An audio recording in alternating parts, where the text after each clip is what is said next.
Welcome to Insight with Imran, a very important topic, bank account handling of a taxpayer. अब अपना bank कैसे manage करेंगे आज हम आपको बताएंगे। अ वेरी इंपॉर्टेंट थिंग, आज हमारा टॉपिक बहुत अहमियत का हामिल है। बहुत ज़्यादा तादाद में FTR ने नोटिसेस और उसके बाद ऑर्डर्स और एडजुडिकेशन की है उन लोगों पे जिन्होंने अपने बैंक अकाउंट को प्रॉपर हैंडल नहीं किया।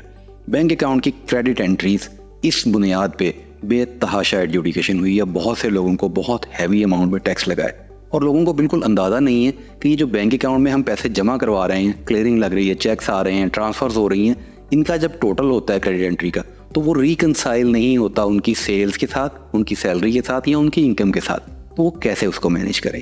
इस वजह से एक ऐसे खौफ की फिजा पैदा हुई कि एक बहुत बड़ी तादाद बैंकिंग नेट से ही निकल गई।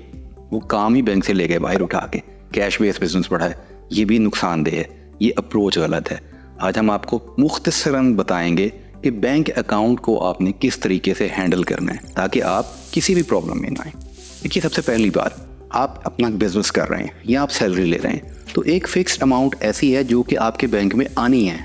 वो आपकी सैलरी की शक्ल में आए या आपकी वो सेल्स आए जो आप डिक्लेयर कर रहे हैं FPR को। अब क्वेश्चन ये पैदा होता है कि उसके अलावा जो पेमेंट्स आ रही हैं वो किस चीज़ की है। आपको उसकी ट्रैकिंग रखनी है, रिकॉर्ड रखना है। देखिए, आप अगर बिजनेस कर रहे हैं तो कोई चीज़ अगर आप बेच रहे हैं, जिसकी पेमेंट आप ले रहे हैं, तो वो ख़रीद भी तो रहे हैं। तो आप अपने आप को क्यों उस जगह एक्सपोज कर रहे हैं कि वो सारे के सारा क्रेडिट को उठा के आपकी इनकम बना दे।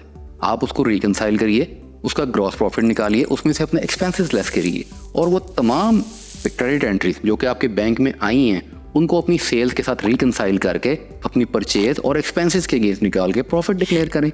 अगर आपकी क्रेडिट एंट्रीज की लिमिट, अब 100 मिलियन की लिमिट बहुत अच्छी लिमिट है, जहाँ पे जाके आप पे टर्नओवर टैक्स लगता है, मिनिमम टैक्स सेक्शन 113 का जिसको टर्नओवर बोलते हैं, उसकी लिमिट 100 मिलियन है। तो ये जो 100 मिलियन से अबव बिजनेस करता है वो एक मुनासिब साइजेबल बिजनेस है जिसके पास डेफिनेटली पूरा अकाउंटिंग सिस्टम होगा, अकाउंट स्टाफ होगा, कंसल्टेंट्स होंगे, तो वो मैनेज कर लेगा। बात है जो इससे नीचे वाले बिजनेसमैन हैं जो इस चीज़ के खौफ का शिकार होते हैं। आपकी बैंक स्टेटमेंट चली है 70 मिलियन की, 80 मिलियन की, 90 मिलियन की। अब उसको रिकंसाइल कीजिए, उसको रिकंसाइल करके ग्रॉस प्रॉफिट निकालिए, अपना उसमें से एक्सपेंस लेस करिए और उसमें से अपना प्रॉफिट डिक्लेयर करिए। कभी भी बैंक की क्रेडिट एंट्री को देखे बगैर इनकम टैक्स रिटर्न फाइल ना कीजिए क्योंकि ये अलार्मिंग चीज़ है। अच्छा, इसमें अब एक और चीज़ ये आती है कि बहुत सारी ऐसी पेमेंट्स होती हैं जो कि बिजनेस ट्रांजैक्शंस नहीं होती। आपने अपनी वेल्थ में डिक्लेयर किया हुआ है, आपके पास कैश इन हैंड मौजूद है, आपने वो कैश बैंक में जमा करवाना है, आपको ज़रूरत पड़ी आपने निकलवा लिया, आपने दोबारा जमा करवा लिया। आप अपनी कैश बुक, छोटा सा एक सादा सा अकाउंट मेंटेन कर लें, कैश अकाउंट, उसमें आप अपना कैश डिपॉजिट और विड्रॉल को मेंटेन कर लें, कोई प्रॉब्लम नहीं होगी। आपने किसी अजीज़ रिश्तेदार को पैसे दिए हुए थे, वापस लेने, किसी दोस्त को दिए थे, वापस लेने, क्रॉस चेक से दिए थे, क्रॉस चेक से वापस लेने, आपने कोई गिफ्ट लेना है, आपको कोई विरासत के पैसे आने, इनहेरिटेंस आनी, आपको कोई फॉरेन रेमिटेंस आनी, किसी भी काम से आपको रोका नहीं जा रहा। आपने करना सिर्फ ये है, उसको मैनेज करके अपनी स्टेटमेंट को, और ये तमाम बैंकों की बात हो रही है, आपके मल्टीपल अकाउंट्स हैं, तमाम अकाउंट्स को, टोटल क्रेडिट को मैनेज कीजिए और उसके मुताबिक अपनी इनकम टैक्स रिटर्न को फाइल कीजिए। अगर आप अपनी बैंक ट्रांजैक्शन को नहीं मॉनिटर करेंगे तो FBR क्या करता है? FBR आपकी तमाम क्रेडिट एंट्रीज को उठाता है, उसमें से आपकी सेल्स को लेस करता है और उस पर फ्लैट टैक्स लगा देता है।